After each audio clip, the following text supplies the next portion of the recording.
पुण्यामध्ये तिकडे भाजप आणि काँग्रेसचे कार्यकर्ते आमने सामने येण्याची शक्यता आहे। मिकी घई आपल्याला ताजे अपडेट्स देत आहेत। मिकी, मगाशी देखील आपण बोललेलो होतो, तू कार्यकर्त्यांशी संवाद साधलेला होतास, आत्ताची काय ताजी स्थिती तिकडची? मिकी, जर आपण बघितलं तर भाजपचे कार्यकर्ते हे काँग्रेस भवनच्या दिशेने निघालेले आहेत आणि त्यांची मागणी आहे की राहुल गांधी आणि सोनिया गांधींना अटक करा, असे पोस्टर देखील त्यांच्यामध्ये आहे आणि पोलीस त्यांना रोखण्याचा प्रयत्न करत आहेत। पोलीस आपण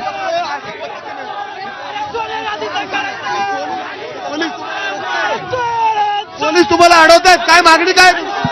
आम्ही आज भारतीय जनता पार्टी युवा मोर्चा हा जो काँग्रेस फेक निगेटिव्ह तयार करते की हेलर हे प्रकरण भारतीय जनता पार्टीने निगेटिव्ह रेडी केलेलं आहे, या संदर्भात युवा मोर्चा आंदोलन करते।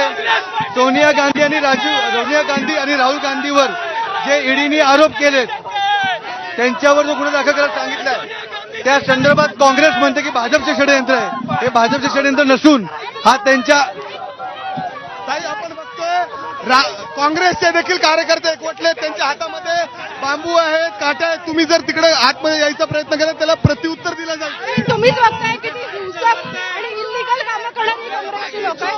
आम्ही अतिशय शांततेच्या मार्गाने आंदोलन करतोय। हे चोर आहेत 2000 कोटीचा घोटाळा केलेला काँग्रेस, 2000 कोटीचा घोटाळा।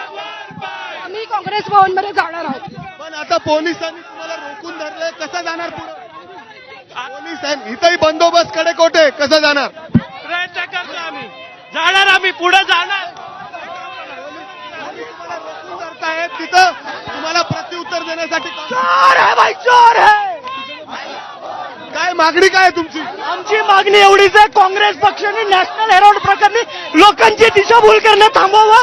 कोर्टमध्ये केस असताना पोलीस त्यांना रोखण्याचा प्रयत्न करताय। आपण बघतोय मुख्य चौक आहे पुण्यातील बालगंधर्व चौक, या चौकामध्ये भाजपचे हे पदाधिकारी कार्यकर्ते या ठिकाणी मोठ्या संख्येने जमलेले आहेत। पलीकडच्या बाजूनी आतमध्ये घुसण्याचा प्रयत्न करताय। आपण बघतोय हे सगळे लोक।